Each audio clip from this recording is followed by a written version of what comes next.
Okay, so example 2 is going to illustrate the idea of a harmonic conjugate. So suppose you knew, for example, that u of xy is harmonic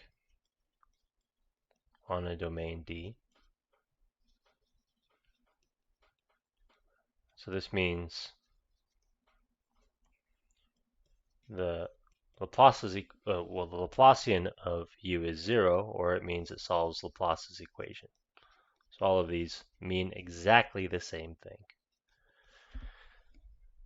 We might ask the following question: when does v of xy exist such that f, which is u plus iv, is analytic in D? So when is that the case? When can you complete your u to an analytic function? So this example is going to show how you might go about finding a harmonic conjugate. So let's start there. So we're first going to verify that u of xy is, what do we got here? X cubed minus 3xy squared minus 5y is harmonic. All right, so how do we verify that? We take the partial derivative with respect to x twice. Here it's a little more complicated than the previous value, so previous example, so we'll go in and we'll compute it. And then we take the partial derivative with respect to y twice, and we add them together. So let's do ux. Ux is 3x squared minus 3y squared. And then uxx is 6x, I believe. And then let's do uy. Uy is negative 6xy minus 5. And then the second derivative, uyy, is negative 6x. So if we take the second derivative with respect to x and the second derivative with respect to y, both times, we add them together, we get 6x plus negative 6x is 0.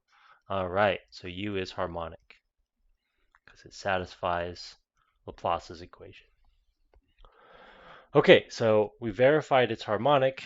This guy is harmonic. Great. Now the question is, what should v be so that if we were to make a complex function out of u and v, it would be analytic?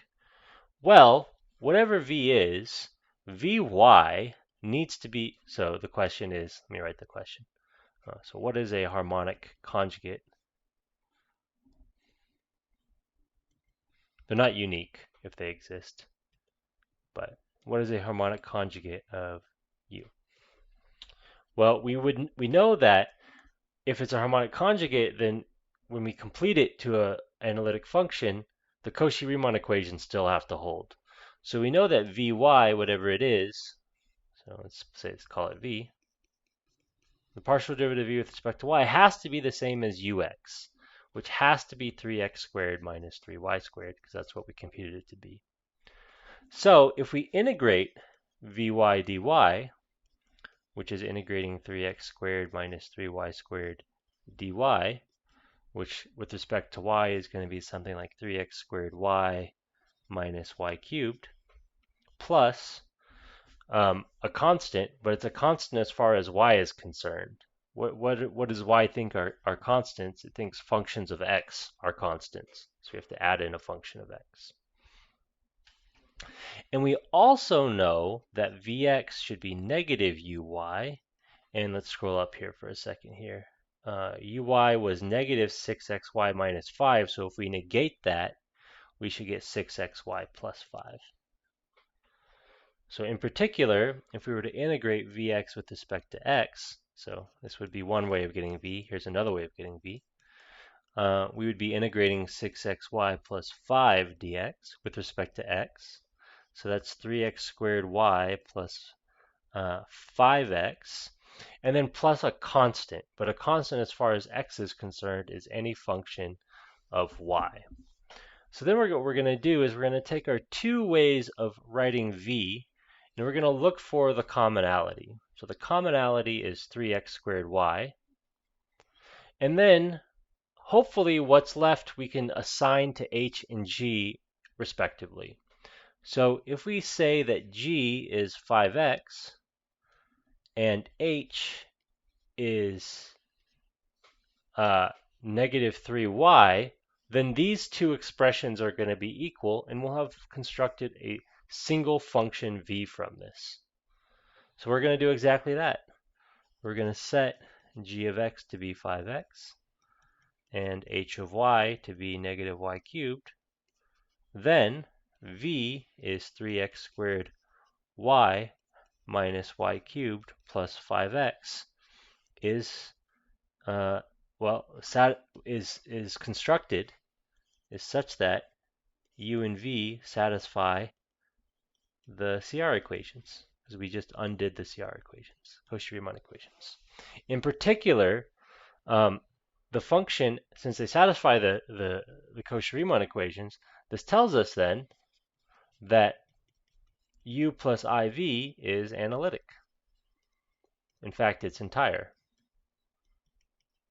because there's no issues with any points. In particular, to use the language introduced in this video, what we learned from this, V is a harmonic conjugate of U. And that's how you go about finding the harmonic conjugates. You set up use a Cauchy-Riemann equation to give you some information, and then you integrate them with respect to whichever variable you're looking at. And then from that, you try to match up the sort of these constant in one of the variable functions. And if you can, then you've found your harmonic conjugate. And if you can't, then you can't, of course. All right.